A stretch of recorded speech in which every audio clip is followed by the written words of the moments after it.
ओ गोरी चमड़ी वाले अंग्रेजों, तुम्हारा हमारे देश में क्या काम?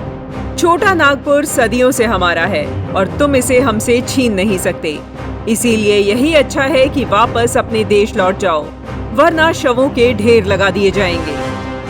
अंग्रेजों को ललकारने वाले ये शब्द एक ऐसे निडर, निर्भीक और तपस्वी युवा के, जिसने जंगल के दावेदारों के लिए अपना सब कुछ लुटा दिया। एक ऐसा नायक जिसके क्रांतिकारी चिंतन ने आदिवासियों की दशा ही बदल दी। एक ऐसा युवा जिसने पेट की भूख छोड़कर मन की पीड़ा के लिए जीवन न्यौछावर कर दिया। एक ऐसा क्रांतिवीर जिसने अपना जीवन आदिवासियों की सेवा में लगा दिया। ऐसा देशभक्त जो धरती आबा के नाम से पहचाना जाता है। ऐसा महान तपस्वी जिसे आज भी लोग भगवान के रूप में पूजते हैं। वो कोई और नहीं, बिरसा मुंडा ही हैं। बिरसा मुंडा मात्र 25 वर्ष के जीवन काल में मां भारती के लिए, धरती के लिए, आदिवासी भाई बहनों के लिए इतना कुछ कर गए कि आज भी उनका बलिदान रोंगटे खड़े कर देता है।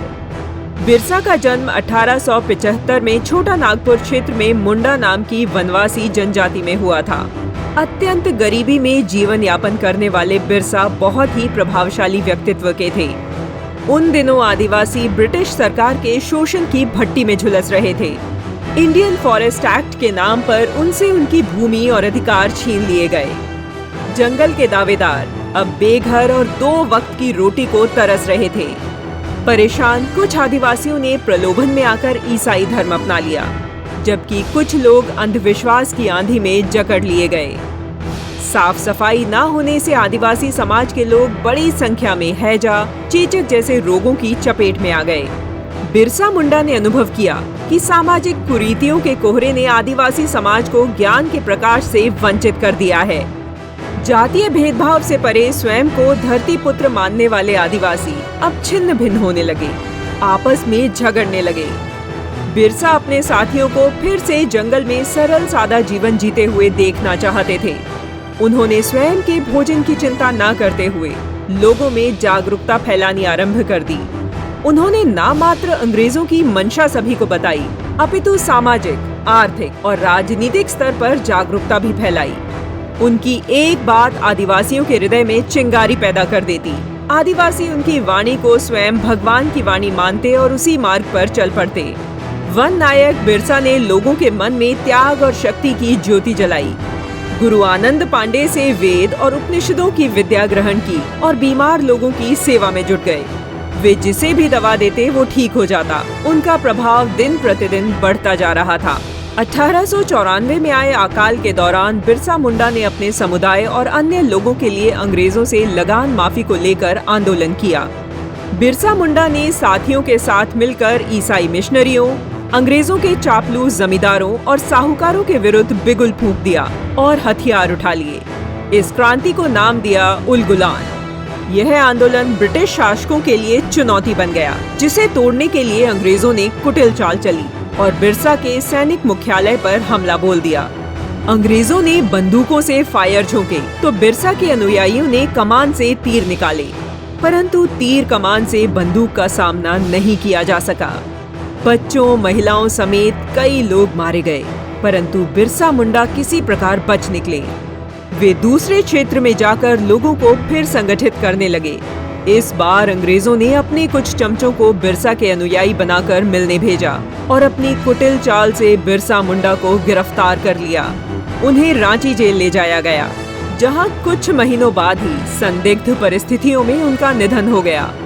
धरती से उनकी विदाई की तिथि थी 9 जून 1900। कहा जाता है कि उन्हें अंग्रेजों ने धीरे धीरे जहर देकर मौत की नींद सुला दिया। धरती का आबा धरती से चला अवश्य गया, परंतु वनवासी क्षेत्रों में अंग्रेजों के लिए चुनौती उत्पन्न कर गया, क्योंकि जो चिंगारी वे वनवासियों में जला कर गए थे वो अब शोला बनकर धधकने लगी थी। बिरसा मुंडा की क्रांति की गूंज ने रानी विक्टोरिया को भी विकल कर दिया। 11 नवंबर 1908 में अंग्रेज सरकार को आदिवासियों के संरक्षण के लिए छोटा नागपुर काश्तकारी अधिनियम बनाने पर विवश होना पड़ा। वर्ष 1977 में प्रख्यात लेखिका ने जंगल के दावेदार नामक उपन्यास में उनके बारे में लिखा, जो बहुत प्रसिद्ध हुआ। वर्ष 2000 में उनकी स्मृति में ही वनवासी बहुल क्षेत्र को पृथक राज्य झारखंड बनाया गया। जंगल दावेदार बिरसा मुंडा को मिस्टर झारखंड कहा जाए तो अनुचित न होगा। आज से लगभग 145 वर्ष पूर्व भारत की मिट्टी पर जन्मा यह सपूत हमें आज भी स्मरण कराता है कि अपनी मिट्टी, अपना धर्म, अपनी संस्कृति, अपने रीति रिवाज और अपनी परंपराओं से बढ़कर कुछ नहीं है। वनों में रहने वाले वनवासी बंधु हजारों वर्षों से प्रकृति की पूजा करते हुए सनातन धर्म की वैदिक धारा से जुड़े हैं, परंतु कुछ स्वार्थी लोग आदिवासियों को सरन कहकर उन्हें उनकी परंपरा से काटने का कुटिल प्रयास कर रहे हैं और उन्हें धर्मांतरण के लिए उकसाते रहते हैं। जबकि सरन कहो या सनातन, सभी प्राचीन भारतीय धर्म का ही स्वरूप हैं। धर्मांतरण को रोकने के लिए झारखंड में धर्म स्वतंत्र विधेयक मददगार साबित हो रहा है। कानून आने के बाद से धर्मांतरण के मामलों में तेजी से कमी आई है।